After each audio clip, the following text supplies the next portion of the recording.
The Texas and Pacific was often perceived as just a simple subsidiary of the more well-known parent road, Missouri Pacific.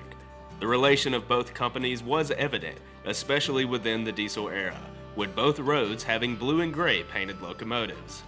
While the T&P would differentiate itself by painting some of their diesel power with an orange and black tiger-like scheme, the steam era would show a much greater contrast. Texas and Pacific would not follow their parent company's footsteps when it came to their steam rosters. Missouri Pacific kept it basic with their cosmetic designs of steam. In their eyes, these locomotives should have only been painted in the all-too-common black paint. Despite the eye-catching eagle paint scheme being created by the Mopac, there would never be a Mopac steam locomotive in the blue and gray paint. On the other hand, Texas and Pacific would put out eye-catching P1 class Pacific types on passenger trains that linked with the Eagle and traversed throughout East Texas and Louisiana. This is just one instance of many between the two differing steam fleets. Of course, there were the 482 Mountain types of T&P and Mopac, which when placed side by side, the difference was night and day. But one example that stands out and is much more well known. That example being the mighty 210-4 Texas types. While not as heavily purchased as other wheel configurations, 210-4s would still be given some of the toughest jobs for certain roads. For example, the Kansas City Southern J-Class locomotives would be charged with leading some of the heaviest trains the railway could throw at it over the grueling grades of the Ouachita and Ozark mountain ranges. Shifting gears to the north, the 210-4s of the Canadian Pacific would be crowned as the largest steam locomotives to serve Canada. These were fittingly titled as Selkirk-type locomotives instead of Texas. Before being sidelined by diesel power, the Selkirks would handle freight and passenger trains alike through the toughest stretch of railroad on the continent between Calgary and Revelstoke. There they would conquer many obstacles, such as their namesake Selkirk Mountains through Rogers Pass. Texas and Pacific would also put their trust in the Texas types to haul their trains across the Lone Star State. While it wasn't uncommon to see these engines working in Shreveport, Louisiana, you would primarily see these workhorses between Texarkana and El Paso. In the mid-1920s, the Lima Locomotive Works would introduce a new term to the industry, superpowered steam.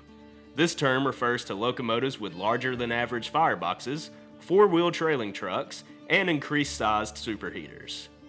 4 months after Lima's superpowered 284A1 experiment, the Texas and Pacific would order 10 210-4s from the growing manufacturer.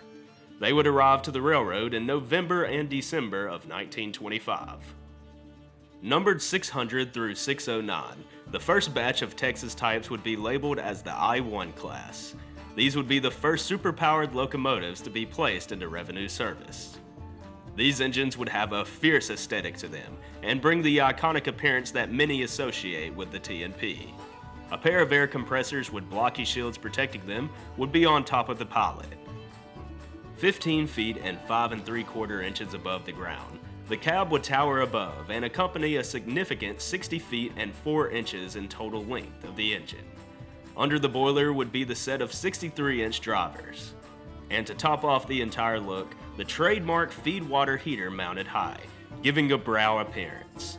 These locomotives looked every bit of their 448,000 pounds, which would slightly increase throughout each new order. 2 years after the initial order, the railroad would make another order in 1927 for 15 more. These would still be the I-1s, but the letter A would be added to the end of the designation. 2 separate orders would come in the following year, I-1Bs and I-1Cs, totaling another 30 to the roster. Before ordering the final set of I-1Ds, T&P considered an elongated version of the Texas type that would have a wheel configuration of 4-10-6, but this would never come to fruition. The final 15 I-1D Texas types would be built in 1929. In total, Texas and Pacific would acquire 70 I-1s, being second only to the Pennsylvania Railroad's 125 Texas types for most ordered. All of these would be numbered 600 through 669. All 5 sets varied little cosmetically, with only minor technical changes being made as the Lima Locomotive Works learned to make slight improvements from feedback from the T&P. The size and strength of these engines would come with a drawback. The 210-4s were restricted to a top speed of 45 miles per hour, but there are reports of the Texan-spirited crews breaking that rule on occasion. The reason for this speed restriction would be because of the engine's poor counterbalance. As the railroads across the nation continued down the path of modernization, 45 miles per hour would not cut it for the schedules that grew faster by the year. Starting in 1937, T&P would begin a rebuild program for the I-1s that would be conducted in-house at either the Fort Worth or Marshall shops. New valve pilots, lightweight nickel steel rods, and new driving wheels from Baldwin would make up the improvements installed. The rebuild program would end in 1941. As locomotives were rebuilt, the letter R for rebuild would be added to the end of the class designation. After World War II, the diesel era loomed over the I-1s and the rest of the steam fleet. The Superintendent of Motive Power would make an attempt to give steam a rare advantage over the new motive power.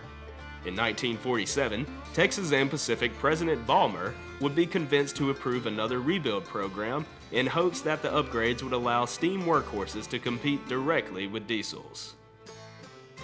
The one final effort would include one-piece cast steel frames being installed, along with new cylinders and roller bearings. Locomotives that underwent the rebuild would be reclassified to I-2s.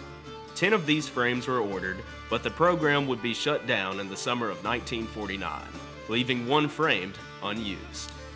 Even with the upgrades, the tonnage ratings of just 2 F7 locomotives would equal 1 Texas type. The railroad would have to wave the white flag for steam, and new waves of diesels would be ordered, including 72 EMDs that were requested in the middle of the steam rebuild program.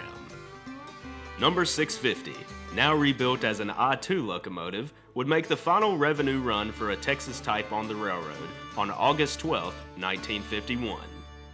The engines would all sit in storage tracks for various lengths of time before meeting their end to the scrapper's torch.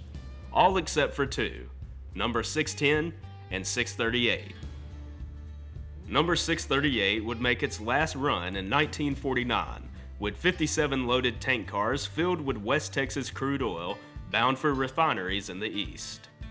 In December of that year, Texas and Pacific would pull the 638 from the deadlines and would pretty up the engine in ribbon and a Christmas bow. The locomotive would be donated to the State Fair of Texas held in Dallas. The intention was to have the engine on permanent display, yet the goal of permanent would be cut short. Vandals and thieves would steal parts and damage the locomotive to a horrendous state. Reports say that the locomotive was considered an eyesore that was too far gone, and the locomotive was scrapped in 1955. Only one other Texas type would be preserved, the 610. Her story would be a much better one, leading a portion of the American Freedom Train, excursion service for the Southern Railway, and of course her current preservation at the Texas State Railroad in Palestine, where she is still adored by many.